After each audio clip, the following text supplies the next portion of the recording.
जी, इस वक्त मैं पूर्व लोकसभा स्पीकर सुमित्रा महाजन जी के घर पे मौजूद हूँ। हमारे साथ में हैं ताई से हम बातचीत करेंगे। ताई, न्यूज 18 में ताई रुझान आने लग गए हैं, धीरे धीरे परिणाम सामने आ रहे हैं, क्या कुछ कहेंगे आप? मैं इतना ही कहूंगी कि हिंदुस्तान का वोटर समझदार हो गया है और हिंदुस्तान में प्रजातंत्र जो चलता है और जो इलेक्शन की पद्धति है, कहीं ना कहीं ऐसा है कि प्रजातंत्र को कोई कुछ नहीं इधर उधर कर सकता है।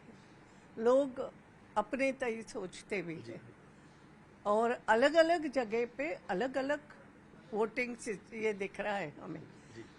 तो एक बात तो है कि मुद्दे भी कभी कभी अलग चलते हैं, कई प्रदेशों में कुछ मुद्दे अलग चलते, ऐसा थोड़ा बहुत हो रहा है, मगर इन जनरल जो सिस्टम चल रही है वो ये दिखती है कि लोग अच्छा काम चाहते हैं, लोग प्रामाणिकता से काम करने वाले लोगों को भी चाहते हैं और प्रजातंत्र के लिए भारत अब धीरे धीरे तैयार हो गया। ताई, अगर इंदौर की बात करें तो इंदौर में जहां एक तरफ बीजेपी बड़ी जीत की ओर है, लेकिन नोटा भी 1 लाख पार हो गया। ताई, आप एक बात समझ लो, ये नोटा तो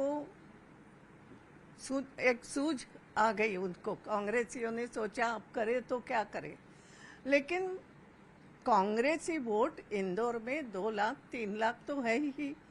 जैसे हमने इतने चुनाव हो गए, हमने देखा कि भाजपा के वोट बढ़ रहे हैं, लेकिन कांग्रेस का कुछ फिक्स वोटर ये हर जगह रहता है, पीढ़ी दर पीढ़ी कई बार रहता है या वैसे भी रहता है कुछ अलग अलग कारणों से। तो ऐसा तो नहीं हो सकता कि कांग्रेस का कोई वोटर ही नहीं बचेगा, ऐसा नहीं हो सकता।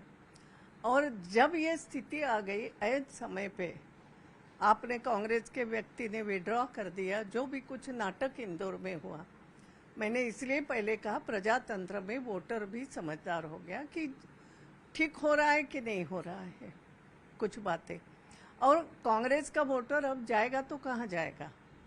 जी, वोट तो करने जाना है, हर एक को लगता है मैं वोट तो करने जाऊं, मगर मेरा उम्मीदवार ही नहीं है तो क्या करूं? तो कुछ जो लोग समझे कि मैं नोटा कर सकता हूं, मुझे किसी को नहीं देना, क्योंकि मुझे देना है तो कांग्रेस को देना।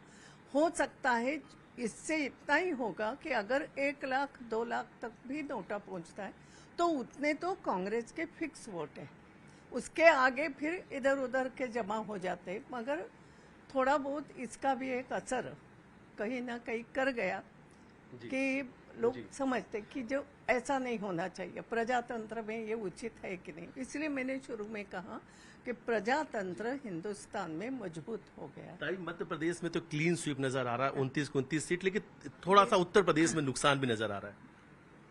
मुझे बाकी की बात नहीं मालूम, मगर मैं हमेशा बोलती हूँ, मुझे हमारे मध्य प्रदेश पे गर्व इसलिए होता है कि मध्य प्रदेश का संगठन मजबूत है। मैं बार बार एक ही बात करती हूँ, संगठन को मजबूत करो, आपको कोई नहीं हरा सकता है। संगठन को मजबूत करो, आपको जैसे चाहिए वैसे रिजल्ट आप ला सकते हो। ताई, एक अंतिम सवाल, आपको क्या लगता है कौन सा फैक्टर इस चुनाव में चला है, कौन सा बड़ा फैक्टर रहा इस बार चुनाव में आपकी पार्टी के लिए? नहीं, इस चुनाव में फैक्टर तो नरेंद्र मोदी, उनका काम, मीन्स नरेंद्र मोदी और उनके मंत्रिमंडल का काम। राम मंदिर भी था मन में लोगों के। राम मंदिर तो होगा ही, मगर राम मंदिर एक ही फैक्टर नहीं होता। कई बार क्या होता है, मैं इसलिए ऐसा बोल रही हूँ कि जब हमें चीज मिल जाती है ना, बस हम आनंदित हो जाते हैं, अब तो मिल गई। जी, ऐसा भी एक मेरा एक अभ्यास मैं कहती हूँ। लेकिन राम मंदिर was one of the factor, मगर राम मंदिर भी हुआ तो लोगों के मन में कहीं ना कहीं बात आई कि ये जो सरकार 10 साल तक चली, मजबूत सरकार चली, इनके वातावरण के कारण मंदिर जल्दी बन गया। देखो, ये भी एक भाव है। अब ये कई सारे भाव है और इसलिए इनके कारण ये सब हुआ है, मगर मोदी जी का अपना काम, उनका व्यक्तिमत्व, इसको हम भूल तो नहीं सकते। न्यूज 18 साथ बातचीत के लिए बहुत बहुत शुक्रिया ताई, बहुत बहुत शुक्रिया।